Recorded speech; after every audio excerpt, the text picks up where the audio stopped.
మీ బంగారం తాకట్టులో ఉందా? విడిపించుకోలేక ఇబ్బందులు పడుతున్నారా? అయితే మీ బంగారాన్ని వెంటనే విడిపించి కొంటాం. గణేష్ గోల్డ్. మీరు సంప్రదించాల్సిన ఫోన్ నంబర్లు 9160-266-916, 8712619507.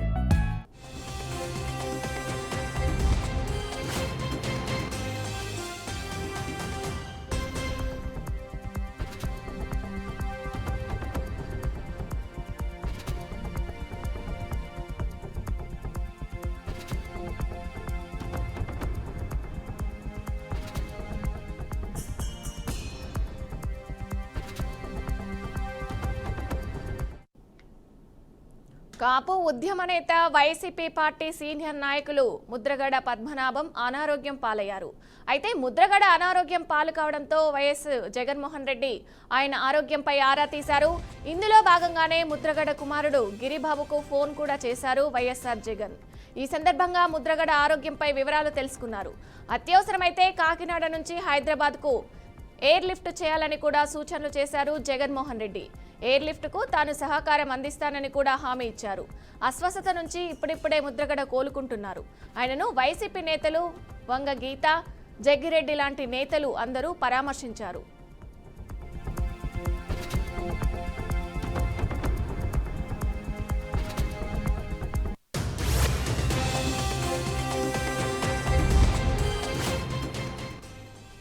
ఇదిలా ఉండగా గత కొన్ని రోజుల నుంచి శ్వాస సంబంధిత సమస్యతో ముద్రగడ పద్మనాభం బాధపడుతున్నారు. అయితే శనివారం రోజున ఆ సమస్య పెరిగిపోవడంతో వెంటనే కాకినాడ అహోబిలం ఆసుపత్రికి ముద్రగడ పద్మనాభంను తరలించారు. అక్కడి నుంచి మెరుగైన వైద్యం కోసం స్థానికంగా ఉన్న మెడికవర్ ఆసుపత్రికి రాత్రి 10 గంటల సమయంలో తరలించారు. ప్రస్తుతం ఆయన ఆరోగ్యం నిలకడగానే ఉందని చెప్తున్నారు.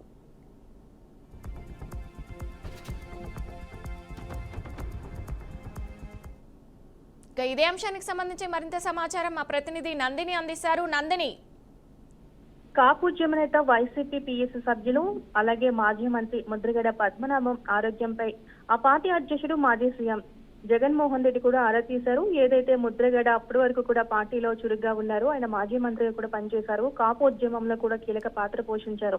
అయితే గత 2 రోజులుగా ఆయనకి షుగర్ లెవెల్స్ తో పడిపోవడంతో కుటుంబ సభ్యులు కాకినాడలోనే ఒక ప్రైవేట్ హాస్పిటల్ అహోబిలం, దాన్నే అమృత హాస్పిటల్ కూడా అంటారు, ఆ హాస్పిటల్లో గత 2 రోజులుగా ట్రీట్మెంట్ అయితే అందిస్తున్నారు. అయితే పరిస్థితి కొంచెం విషమించడంతో రాత్రికి రాత్రి హైదరాబాద్ పంపించాల్సిన అవసరం అయితే వచ్చింది. మళ్ళీ ఏదో టెస్టులు చేయాల్సి ఉండగా మళ్ళీ మెడికోవర్ హాస్పిటల్కి అయితే అతన్ని అక్కడికి తరలించారు. ప్రస్తుతం మెడికోవర్ హాస్పిటల్ అయితే ట్రీట్మెంట్ అయితే తీసుకుంటున్నారు.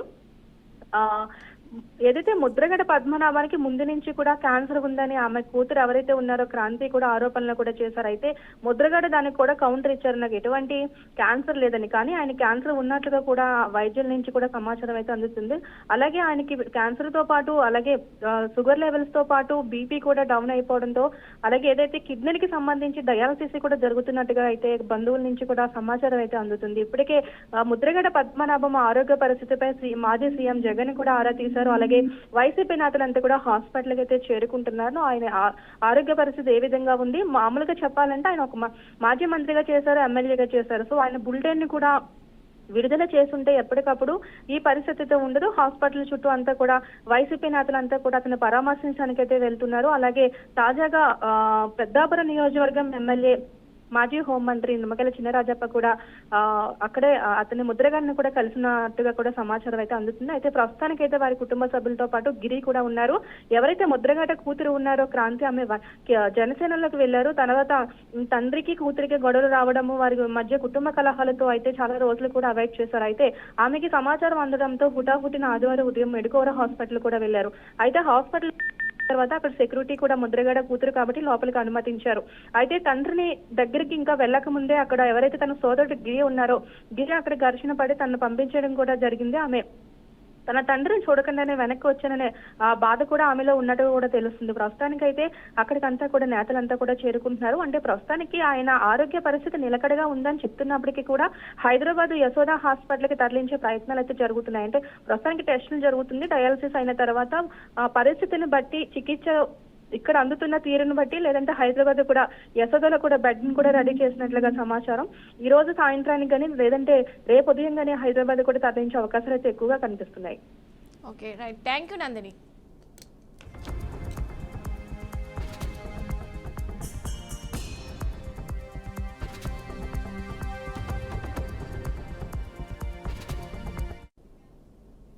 మద్యం కుంభకోణం కేసులో A4గా ఉన్న వైసీపీ ఎంపీ మిథున్ రెడ్డిని సిట్ అధికారులు విజయవాడ ఏసీపీ కోర్టు జడ్జి ఎదుట హాజరుపరిచారు.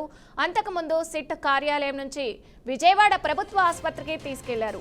బీపీ, షుగర్, ఈసీజీ వంటి వైద్య పరీక్షలు నిర్వహించిన వైద్యులు ఎలాంటి అనారోగ్య సమస్యలు లేవని నిర్ధారించడంతో ఏసీబీ కోర్టు జడ్జి ఎదుట హాజరుపరిచారు. మిథున్ రెడ్డి అరెస్టుకు 29 కారణాలను సిట్ కోర్టుకు నివేదించింది.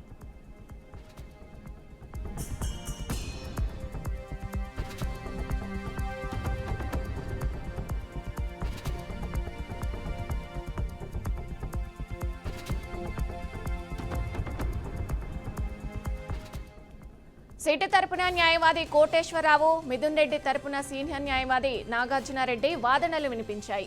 పోలీస్ కస్టడీకి తీసుకోవాల్సిన ఉన్నందున గుంటూరు సబ్ జైలుకు రిమాండ్ ఇవ్వాలని సిట్ తరపు న్యాయవాది కోరారు. మిథున్ రెడ్డి వై కేటగిరీ భద్రత కలిగిన ఎంపీ అని, రిమాండ్ విధిస్తే భద్రతా దృష్ట్యా నెల్లూరు జిల్లాలో ప్రత్యేక బ్యారర్ ఇవ్వాలని ఆయన తరపు న్యాయవాదులు పేర్కొన్నారు. మిథున్ రెడ్డి ప్యానెల్ స్పీకర్గా పనిచేశారని, ఆయన అరెస్టుపై స్పీకర్కు సమాచారం ఇవ్వలేదని కోర్టు దృష్టికి తెచ్చారు.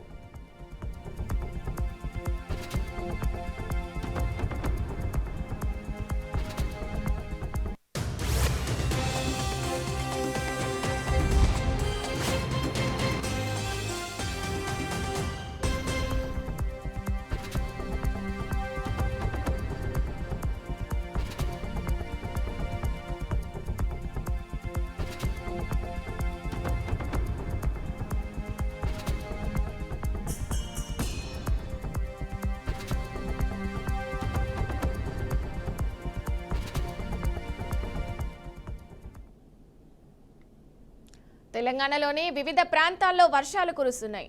హైదరాబాద్ మహానగరంలో వరుసగా 4వ రోజు వివిధ ప్రాంతాల్లో భారీ వర్షాలు కురుస్తున్నాయి. అంబర్పేట్, తార్నాక, ఉప్పల్, హబ్సిగూడ, మలక్పేట, చాదర్ఘట్, సైదాబాద్, నల్లకుంటతో పాటు బషీరాబాగ్లో భారీ వర్షం కురుస్తుంది. బంగాళాఖాతంలో ఉపరితల ద్రోణి ఆవరించి ఉంది. దీంతో జూలై 24వ తేదీన ఉత్తర బంగాళాఖాతంలో అల్పపీడనం ఏర్పడనుంది. ఆ క్రమంలో 2 రోజుల పాటు తెలుగు రాష్ట్రాల్లో వర్షాలు కురుస్తాయని వాతావరణ శాఖ వెల్లడించింది. అలాగే తెలంగాణలో పలు జిల్లాల్లో భారీ వర్షం కురవనుందని సూచించింది.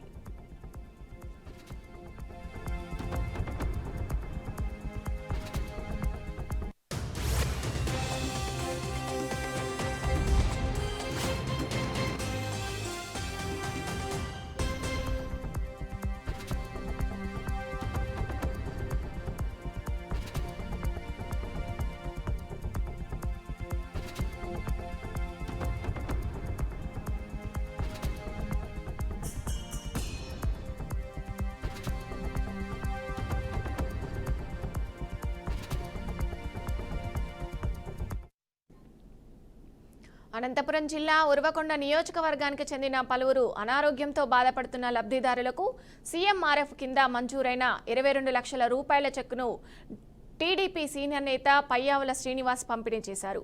ఈ కార్యక్రమం రాష్ట్ర ఆర్థిక శాఖ మంత్రి పయ్యావుల కేశవ్ సహాయంతో చేపట్టారు. పయ్యావుల శ్రీనివాసులు తన క్యాంపు కార్యాలయంలో నిర్వాహకుల సమక్షంలో 29 మందికి ఈ చెక్కులను అందజేశారు.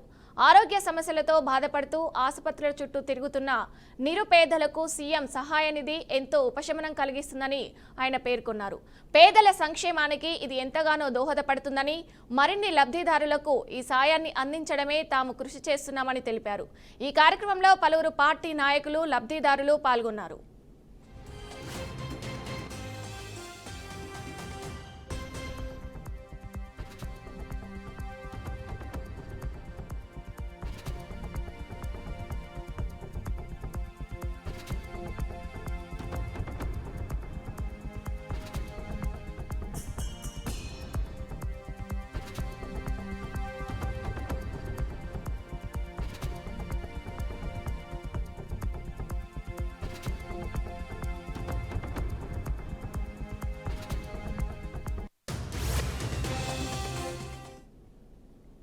నంద్యాల జిల్లా ఆళ్లగడ్డ వైసీపీ నేత భూమా కిషోర్ రెడ్డి వైసీపీ రాష్ట్ర కార్యదర్శిగా నియామకం జరిగింది.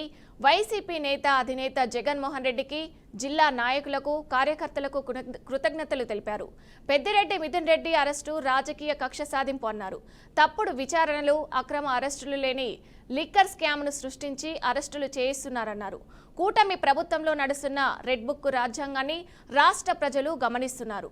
గుణపాఠం చెప్పేదానికి ప్రజలు సిద్ధంగా ఉన్నారని అన్నారు. అక్రమ అరెస్టులు మానుకొని పరిపాలనపై దృష్టి పెట్టాలని కోరారు. ఈరోజు రాష్ట్రంలో తెలుగుదేశం ప్రభుత్వం అధికారంలోకి వచ్చినాక కక్షపూరితమైన రాజకీయాలు చేస్తున్నారు. మీ అందరికీ తెలుసు, గత దాదాపు ఎంతమంది నాయకుల్ని అక్రమ అరెస్టులు చేస్తున్నారో మీరు చూస్తారు. ఈ రోజు లిక్కర్ స్కామ్ అని చెప్పేసి రెడ్ బుక్ రాజ్యాంగాన్ని అమలు చేయడంలో ఈ ప్రభుత్వం దృష్టి పెడుతుంది తప్ప ఎక్కడైనా ప్రజాస్వామ్యబద్ధంగా ఎక్కడైనా పనిచేస్తున్నారు. ఇంత దారుణం అనేది ఏ సంబంధం లేని మిథున్ రెడ్డి గారిని నిన్న చూడండి, చెవిరెడ్డి భాస్కర్ రెడ్డి గారిని, అదేవిధంగా ఒక రాజ్యసభ ఒక పార్లమెంట్ సభ్యులైన మిథున్ రెడ్డి గారిని అక్రమంగా అరెస్ట్ చేయడం ఏంటిది? ఈరోజు ఇలాంటి రాజకీయాలు కొనసాగించడం కరెక్టేనా? ఈరోజు మేమైతే ఒకటి చెప్తున్నాం, తెలుగుదేశం నాయకులు ఈరోజు లోకేష్ గారు కానీ చంద్రబాబు నాయుడు గారిని రెడ్ బుక్ రాజ్యాంగాన్ని అమలు చేస్తున్నారు. రేపు ఇదే ఇలాంటి చర్యలు కానీ కొనసాగితే లాస్ట్కి ఎక్కడికి పోతుంది? కనీసం తెలుగుదేశం నాయకులు ఎవరు కానీ తిరగలేని పరిస్థితి వస్తుంది. ఎప్పుడు ఎల్లకాలం ఇదే విధంగా ఉండదు. ఇప్పటికైనా తెలుగుదేశం నాయకులు ఇది ఆపేసి ముందు పరిపాలన మీద దృష్టి పెట్టండి. ఈ రోజు రాష్ట్రంలో ఎక్కడ పరిపాలన జరుగుతుంది? ఏదో తూతూ మంత్రం కింద అన్ని చేసుకుంటూ పోతున్నారు తప్ప ఒక్కటన్నా సక్రమంగా అమలు చేస్తున్నారా? రైతులకు ఇవ్వాల్సిన రైతు భరోసా లేదు, ఏవీ లేవు. ఓన్లీ మీరేం ఏ దాని మీద దృష్టి పెట్టారంటే కేవలం అరెస్టులు, అక్రమ అరెస్టులు, ఇలాంటి హింసించడాలు ఇలాంటివి తప్ప ఎక్కడే కానీ ప్రజలకి ఒక మంచి పని చేసే ఉద్దేశంలో ఎక్కడా లేదు.